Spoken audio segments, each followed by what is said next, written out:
نادان ہٹلر نے لاکھوں یہودیوں کو ایک ساتھ جمع کر کے 4 برس کی قلیل مدت میں ہی فائرنگ اسکواڈز اور گیس چیمبرز کے حوالے کر کے تا قیامت بدنامی کما لی۔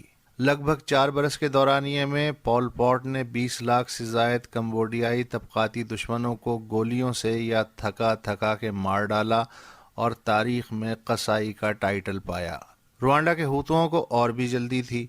انہوں نے چند ماہ میں ہی 8 لاکھ تتسیوں کو بھالوں اور تلواروں سے چھید کے 20ویں صدی کے آخری عظیم نسل کشوں میں خود کو رکھوا لیا۔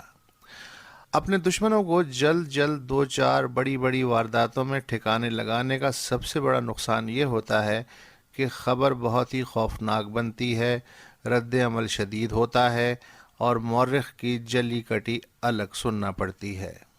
مگر سیکھنا چاہیں تو نادانی سے بڑا معلم کوئی نہیں۔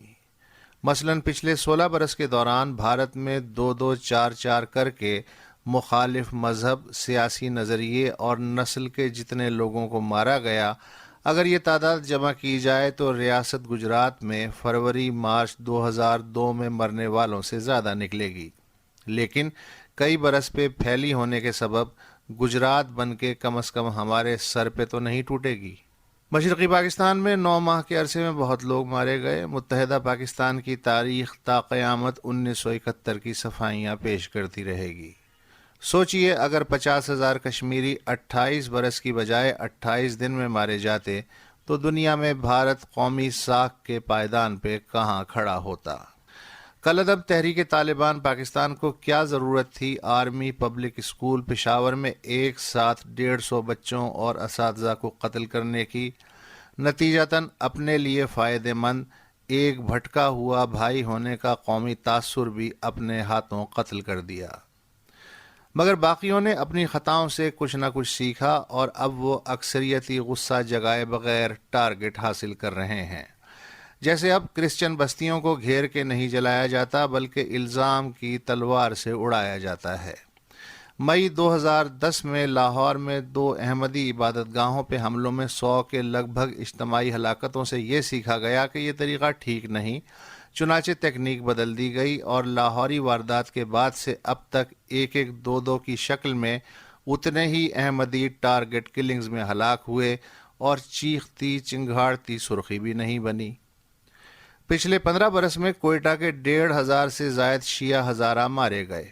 بیچ میں ایک دور ایسا بھی آیا کہ اجلتی قاتلوں نے 100 کو ایک ساتھ ٹھکانے لگایا، مگر اس طرح کے عمل نے بہت سے ان لوگوں کو بھی کچھ عرصے کے لیے متنفر کر دیا جو قاتلوں کے لیے نرم گوشہ رکھتے ہیں۔ جب 2-2 4-4 کر کے تمام ہزاروں کو اگلے 15-20 برس میں خود کو قلم لکھوا کے آرام سے ٹھکانے لگایا جا سکتا ہے تو مفت میں بدنامی کمانے کی کیا ضرورت؟ اس معاملے میں کراچی کا تجربہ بھی قاتلوں کی اگلی نسل کے کام آ رہا ہے۔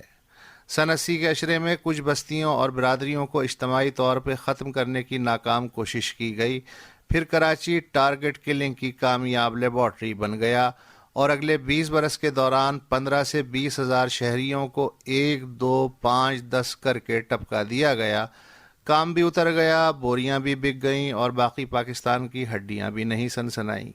اس کار خیر میں صرف نان سٹیٹ ایکٹرز ہی کیا، اپنے راؤ انوار سابق SSP کو ہی دیکھ لیں۔ پچھلے 15 برس کے دوران دہشت گردی کے خلاف جنگ کے دوران شبہ ہے کہ ایک راؤ انوار کے پولیس اسکواڈ نے ہی 400 سے زائد مبینہ ملک دشمنوں کو پولیس مقابلوں میں ٹھکانے لگایا۔ اگر یہی 400 ایک ماہ میں مرتے تو اب تک شاید راؤ صاحب کی تصویر پہ بھی پھولوں کی مالا چڑھ چکی ہوتی۔ مگر وہ جو کہتے ہیں کہ دامن پہ کوئی چھینٹ نہ خنجر پہ کوئی داغ، تم قتل کرو ہو کہ کرامات کرو ہو۔ نقیب اللہ محسود کی راؤ انوار کے آدمیوں کے ہاتھوں ہلاکت گلے کا ہار ہو جانا محض اتفاق ہے۔ اس سے دیگر سٹیٹ یا نان سٹیٹ وارداتیوں کو پریشان ہونے کی ضرورت نہیں۔ بھلا کون آپ کا ہاتھ روک رہا ہے؟ ٹھنڈا ٹھنڈا کر کے کھائیں اور سب ناپسندیدہ کمزوروں کو ٹھنڈا کر دیں۔